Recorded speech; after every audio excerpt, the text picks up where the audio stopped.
By definition, modulo means the remainder when you divide a number by the given mode.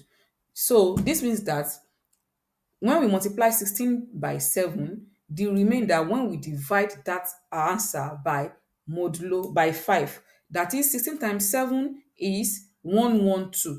When we divide it by 5, the remainder is our answer. So if you are to evaluate this now, there are two ways to it. You can either decide to multiply first before you find the mode, or you can find the mode for each, such that we say 16 divided by 5.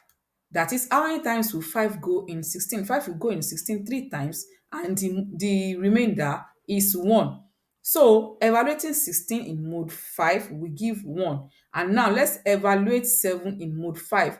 This will give 2, because 5 will go in 7 one time, remainder 2. So when you have find the mode for each one, you can now multiply the mode so that you now have 1 times 2, and that will give 2. So the answer is 2. And if you are solving it this way, you multiply both numbers first. This 16 times 7 will give 112 divided by 5.